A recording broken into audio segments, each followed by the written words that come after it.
We're doing some work order stuff. Yeah, this is what kind of a tool that I created that we haven't really used yet, but this is kind of what we would like to be able to do, and this I think would work really well in your product. I'm going to start by opening up a new template. We have a template. I'm going to use a AutoCAD template called training. Okay. Let's go back into. And this is really more like a AUD type of thing, really, that we're talking about. Exactly. And the reason I'm using this training template, it has all the annotation templates built in already, as well as the database, the link templates to support that database. And so it's kind of, I have to warn you, it's a little bit, how to get kind of creative.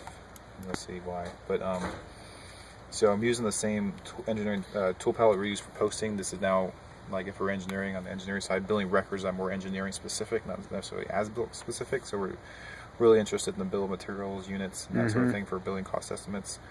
So I'm going to place a junction. I'm going to call it demo 1 or something like that. Okay. And I'm going to put it in a work order.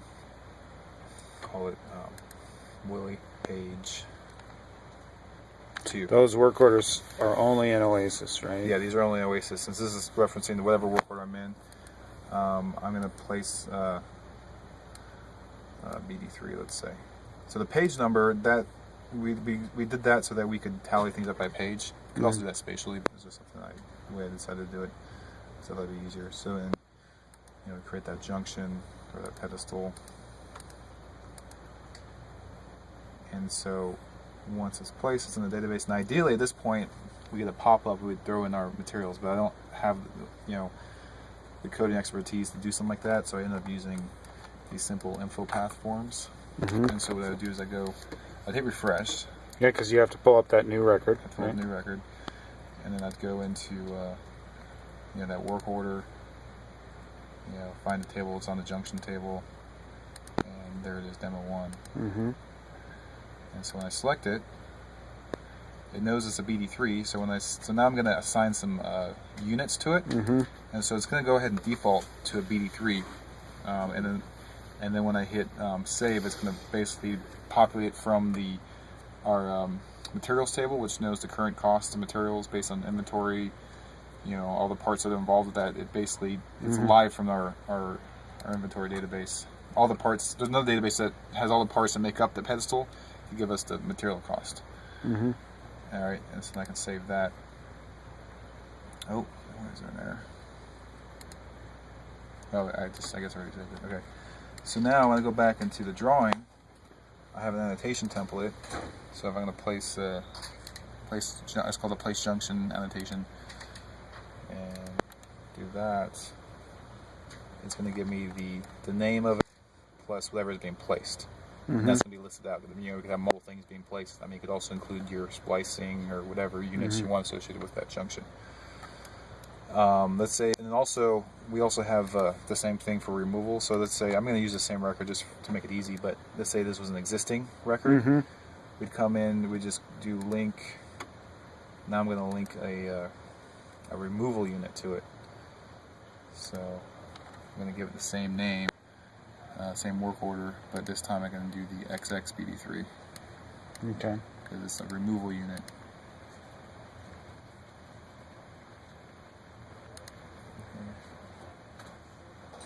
Let that do its thing. And Can now refresh that, yeah. So there it is, demo 1, same name.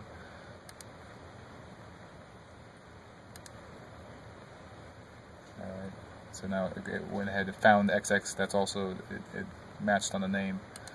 So then it can come in here and give us the labor cost for removing that pedestal. Okay. And where do you maintain all of the costs? Inside of the accounting, or? Yeah, inside of accounting, what we do is we pull over so we have inventory units that we have matched up to every one of our units. So let's say there's 3 inventory units for this assembly unit. We grab that from the accounting system, and then periodically we just update the table, like probably do it like once a year type of thing. Okay. And then for retirements, we always put in a year it was retired. That's just something we want to show up on our reports and also on the label. Okay. I believe. So we'll just, these are all editable. That way we can also edit it. We have if some it changes or whatever. Yeah, we have some generic items too. If it's not in the material list, we can put some generic items in there and put our own cost in there if we want to. Okay.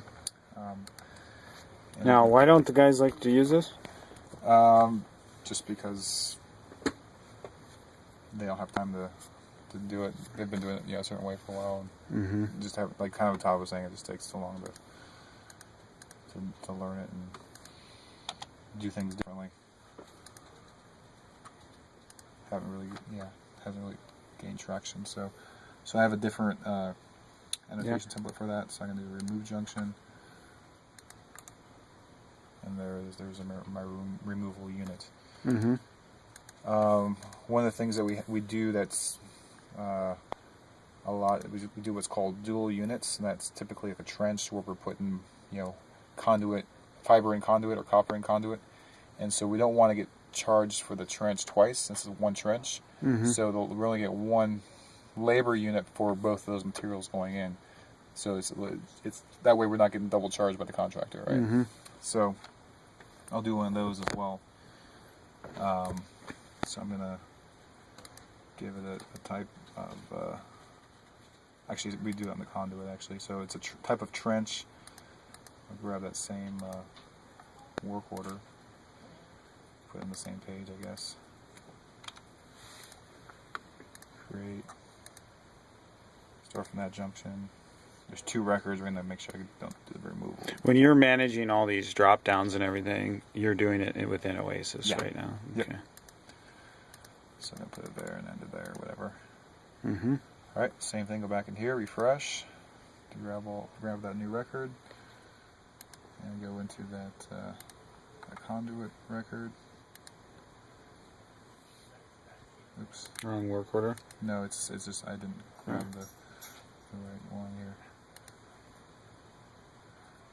So one of the problems here is I have to know the ID, and so I have to go back here and look up the ID. It'd be nice if it just popped up with the current record rather than having to go search for it. That's the part that really makes it tough.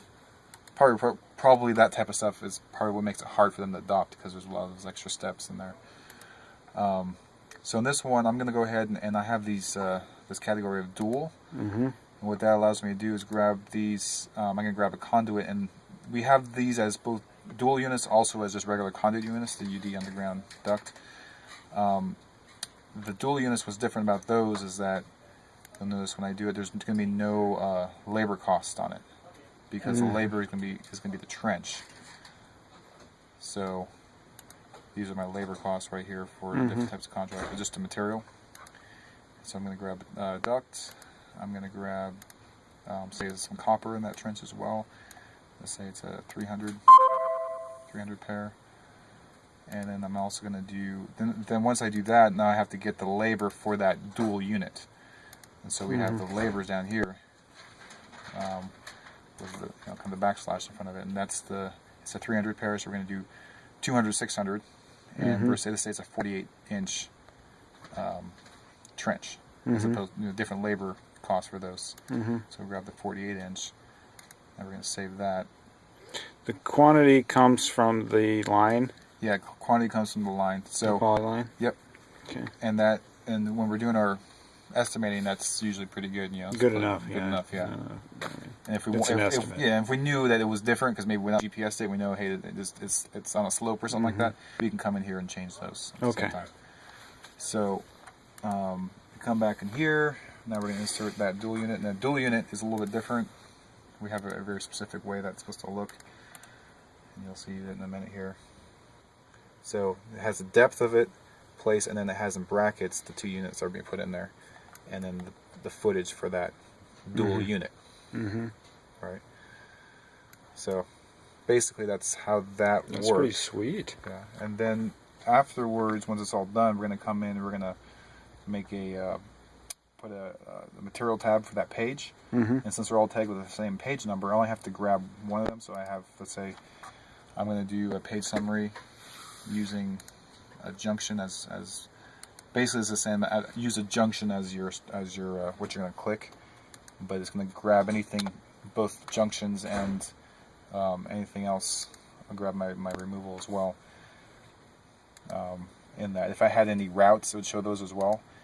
It'll show everything except for dual units because we like to show those separately on the bottom. Mm-hmm. So we'll do a dual unit one as well.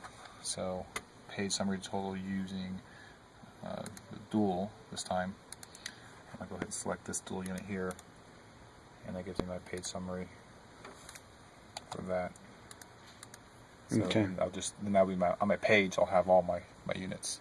Now, would you in this sense, then it's all based upon that page one, but would you rather it be based upon some sort of yeah, and we could use geography just as well. I mean, the only time that gets tough is when you have a span that spans like 5 pages, you know, and then which one do you want to show on. So that's the only part that gets tricky, you know. So in some ways, it might be nice to be able to just control it based on when you're actually building it, you know. and you know this is going to be in page one. Yeah, and you can just select everything and just give it the attribute page one. So that, I don't know. I'm not sure what's the best way to do it. Yeah, I think that probably is the best way to do it. I'm just wondering if maybe you could draw a polyline around it or something like that, and then, you know, select everything inside of there as page one. I kind of went back and forth on that, and this to me. I think you're right because this could span multiple pages, and you only want it to show up on one. One thing to note here on this label, we just have the materials, no labor, right? The labor unit doesn't show up here. Down here, we actually show the labor unit on the total. So it's just something we do differently, whether it's the label of the line or the list of units. And then on back to this page here, we have the cost estimates that get generated. So we have 773 is our routine, so that the labor is going to be fixed throughout for the whole year. We get a contract. The 515 are our larger jobs where we go out to bid, and the labor cost is updated. We take that unit, each of those units, and we take the last 5 work orders and take an average of what that bid is. Okay. And so we have some scripts in the background that run that, so that we always know what the current bid should be. We have a good estimate, you know, before we actually send it out to bid. And then it's just an SSRS report that shows our summary looks like this, you know, with our construction, maintenance, and retirement costs split out. Next page shows it broken down by unit, and you'll again see the dual units at the bottom there at the end. Looks like I had some other stuff in this work order already.